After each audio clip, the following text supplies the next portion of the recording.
Welcome back to smart path academy. आज हम chapter 3 का टॉपिक न्यूक्लियस डिस्कस करेंगे। प्रीवियस लेक्चर में हमने साइटोप्लाज्म को देखा, उसकी डेफिनेशन को देखा, उसके स्ट्रक्चर को देखा और उसके डिफरेंट फंक्शंस को देखा। आज के इस लेक्चर में हम न्यूक्लियस को डिस्कस करेंगे, इसकी डेफिनेशन देखेंगे, इसका स्ट्रक्चर देखेंगे, कहाँ पे प्रेजेंट होता है, एनिमल सेल में प्रेजेंट होता है, प्लांट सेल में प्रेजेंट होता है, किस पोजीशन पे प्रेजेंट होता है और इसके अलावा इसका स्ट्रक्चर देखेंगे, इसका फंक्शन देखेंगे। So let's start. न्यूक्लियस होता क्या है? न्यूक्लियस एक मेम्ब्रेन बाउंडेड ऑर्गेनेली है जो कि सीसी के तौर पे एक्ट करती है। अब यहाँ पे सीसी क्या है? CC control centre of the cell के तौर पे एक्ट करती है। ये क्या करती है? डिफरेंट सेलुलर एक्टिविटीज को ओवरसीज करती है और इसके अलावा प्रोडक्शन ऑफ प्रोटीन को बनाने में हेल्प करती है। कहाँ प्रेजेंट होता है न्यूक्लियस? ये यूकैरियोटिक सेल में प्रेजेंट होता है। अब यूकैरियोटिक सेल एनिमल में भी प्रेजेंट होता है और प्लांट सेल में भी। अब एनिमल सेल में ये बिल्कुल सेंटर में, सेल के सेंटर में प्रेजेंट होता है, जबकि प्लांट सेल में ये क्या हो जाता है? Push to side due to large central vacuole. वहां पे सेंट्रल वैक्यूल प्रेजेंट होता है जिसकी वजह से न्यूक्लियस जो है वो पुश्ड असाइड हो जाता है। फिर उसके बाद स्ट्रक्चर ऑफ न्यूक्लियस। इसमें सबसे पहले डबल मेम्ब्रेन प्रेजेंट होती है। न्यूक्लियस जो है वो बाउंड होता है डबल मेम्ब्रेन के साथ, जिसको क्या कहा जाता है? Nuclear envelope. फिर न्यूक्लियर पोर। अब इस मेम्ब्रेन में क्या होते हैं? छोटे छोटे से पोर्स प्रेजेंट होते हैं, बहुत सारे न्यूक्लियर पोर्स प्रेजेंट होते हैं। न्यूक्लियोप्लाज्म क्या है? अब इसमें क्या होता है? जेली लाइक मटेरियल प्रेजेंट होता है जिसको क्या कहा जाता है? न्यूक्लियोप्लाज्म कहा जाता है। न्यूक्लियलाई क्या है? अब न्यूक्लियोप्लाज्म के अंदर एक या एक से ज्यादा क्या प्रेजेंट होते हैं? स्मॉल बॉडीज प्रेजेंट होती हैं जिसको न्यूक्लियोलाई कहा जाता है। अब यहाँ पे राइबोसोम जो है वो असेंबल्ड हुए होते हैं।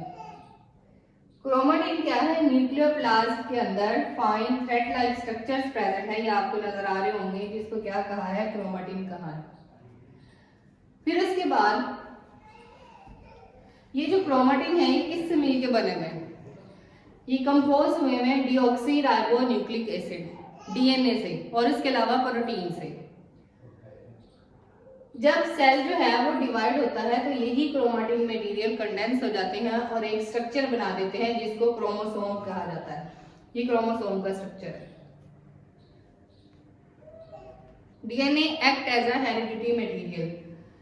डीएनए जो है उसके पास जीन्स प्रेजेंट होते हैं और जीन जो है वो डिफरेंट एक्टिविटीज को कंट्रोल कर रहे होते हैं।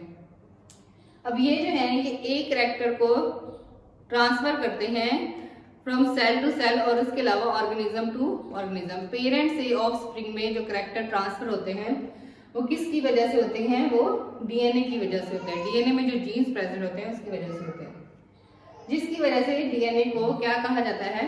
हेरिडिटी मटेरियल कहा जाता है। अब न्यूक्लियस का स्ट्रक्चर देख लेते हैं। ये आउटर जो है ये न्यूक्लियर एनवेलप है, इसमें न्यूक्लियर पोर्स प्रेजेंट है, ये सारे न्यूक्लियर पोर्स हैं। ये न्यूक्लियोप्लाज्म है, न्यूक्लियोप्लाज्म के अंदर ये न्यूक्लियोलस है, ये क्रोमेटिन मटेरियल है। जब सेल डिवाइड होता है तो यही क्रोमेटिन मटेरियल ये कंडेंस होकर क्या बना देते हैं? क्रोमोसोम बना देते हैं।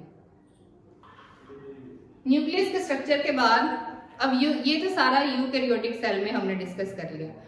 अब हमें पता है कि प्रोकैरियोटिक सेल में मेम्ब्रेन बाउंडेड न्यूक्लियस नहीं होता, जबकि उसमें डीएनए क्रोमोसोम्स वगैरह प्रेजेंट होते हैं।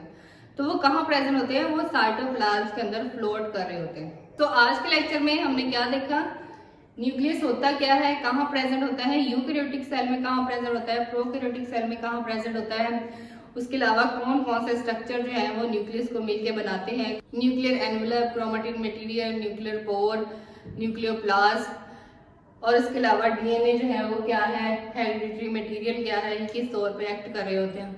ये सारा कुछ हमने किस में देखा? न्यूक्लियस में देखा। न्यूक्लियस का स्ट्रक्चर डायग्राम देखी हमने।